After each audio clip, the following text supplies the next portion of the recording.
लपड़ा देख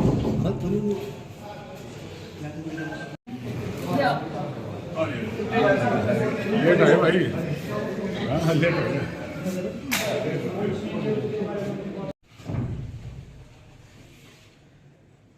हाँ सर, फिर उसके बाद सर हमने क्या मगर सर उसी को दोबारा बुला लेते उसके भाई को। वो बार ये कह रहा था ना कि भाई किसी को सबने बढ़िया चीज़ दी है, तो वो बोला ठीक है बुलाओ। हमने कहा बोलता बढ़िया चीज़ किसने दी थी? बोला सर अंदर से ही दी थी वो हमारे को, किसने दी थी चलो दिखाओ। तो मैं उसने लेके चले गए, तो उसने वहाँ जो स्टोर कीपर था उसको बताया सर इसने दी थी पहचान लिया। तो उससे हमने क्या हो उसको बयान लिख के सर उसी का बना के और उसी को दो को गिरफ्तार किया था सर। एक तो इंचार्ज जो था स्टोर का इंचार्ज, ये फोटो है, एक तो लैब के इंचार्ज को किया तो कर लिया उसी के बाद। तो लीक तो हमने ऐसे बना दिया। अब रही बात वो बोल रहे थे साहब उस टाइम जो बोला था जहाँ से थोड़ी बात आई थी, पर कोई एक बात है कि जो वो क्या था सर वो थी शीट रेक्टिफाई जो रेक्टिफाइड स्प्लिट होती है। हाँ सर वो भी स्प्लिट ही बताया। तो जो रेक्टिफाई स्प्लिट है जो ये कहते हैं अब मंगाते हैं वो रेक्टिफाई स्प्लिट से क्या करते थे पूछे थे ये जैसे डिब्बा बना रखा है उसमें कोई भी पेपर काट देंगे, पेपर काट के उसमें डालते हैं उसका रंग चेंज होता है। वापस इधर बुलाया थाना में, क्यों नहीं बताता आगे बोलता बढ़िया चीज़ किसने दी थी? बोला सर अंदर से ही दी थी वो हमारे को, किसने दी थी चलो दिखाओ। तो मैं शॉपकीपर था उसको बताया सर किसने दी थी पहचान लिया। तो उससे हमने क्या हो उसको बयान लिखी सर उसी का बना के और जोड़ का इंचार्ज एक तो लैब के इंचार्ज को किया सर उन्होंने। तो लीक तो हमने ऐसे बना दिया। अब वाली बात को बोल रहे थे साहब उस टाइम जो बोला था जहाँ से थोड़ी बात आई।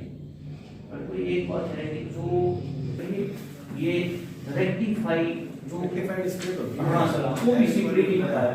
तो जो हाँ सर आपने बताया मैं ये जानना चाह रहा था ये कह रहे थे भाई जो रेक्टिफाई स्प्लिट है जो ये कहते हैं मंगाते हैं सो रेक्टिफाई का देखते उसमें जैसे लगवाते नहीं सर उससे कलर आ जाता है। तो रेक्टिफाइड से क्या करेंगे जो ये जैसे डिब्बा बना रखा है उसमें कोई भी साइबर क्राइम देखिए काफ़ी बढ़ रहा है। तो इस संबंध में जिला पुलिस द्वारा और पूरे हरियाणा पुलिस द्वारा भी बहुत विशेष प्रयास किए जा रहे हैं। एक 1930 नंबर के बारे में जागरूकता फैलाई जा रही है जिसमें आप जैसे ही आपके साथ अगर कोई क्राइम घटित होता है तो अगर आप 1930 नंबर अगर डायल करते हैं तो आपका जो फंड निकल गया है वो ब्लॉक हो जाता है, फ्रीज हो जाता है, तो आपको वापस मिल सकता है। दूसरी चीज़ प्रदेश में भी जैसे सोनीपत में भी एक साइबर थाना कार्य कर रहा है और साइबर थाने ने भी हाल में बहुत सारे अचीवमेंट किए हैं। उन्होंने यहाँ के भी लगभग 30 से अधिक लोग जो साइबर क्राइम में इन्वॉल्व हैं देश भर के उन्हें गिरफ्तार किया है। 10-12 स्टेट्स में रेड किए हैं। इसमें फॉरेन नेशनल्स भी शामिल हैं कि यहाँ के नहीं जब जो बाहर के नाइजीरिया से जो कुछ लोग यहाँ पे आए हुए थे अवैध तरीके से रह रहे थे उनको भी गिरफ्तारी की है।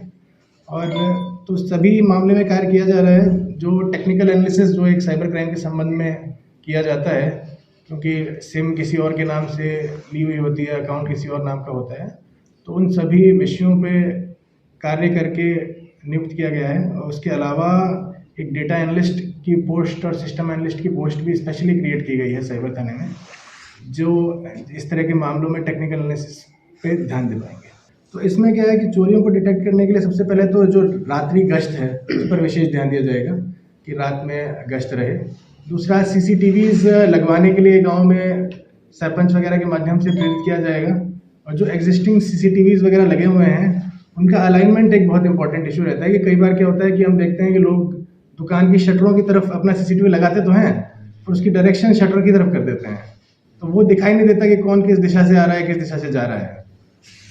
इसके अलावा ही जो गांव में मीटिंग्स कंडक्ट की जा रही हैं जिसमें SHOs वगैरह मीटिंग कर रहे हैं और ग्रामवासियों से भी अपील की जा रही है कि ग्रामवासी मिलकर भी ठीकरी पहरा जैसी चीज़ें लगाएं क्योंकि क्राइम को रोकने में सिर्फ पुलिस ही नहीं समाज का भी बराबर योगदान है।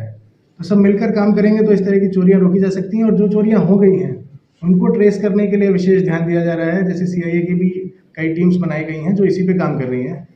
कुछ टीमें सिर्फ चोरी जो गृह की चोरी है, व्हीकल चोरी है, सभी प्रकार की चोरियों के मामले को जो पुराने 1 महीने 2 महीने के हुए हैं उनकी फाइलें वापस ग्रुप बना के स्टडी की जा रही हैं। और अगर कोई इस संबंध में अगर कोई गिरोह काम कर रहा है छोटे मोटे कि जो लगातार चोरी कर रहा है तो उनको आइडेंटिफाई करने का प्रयास किया जा रहा है। ठीक है।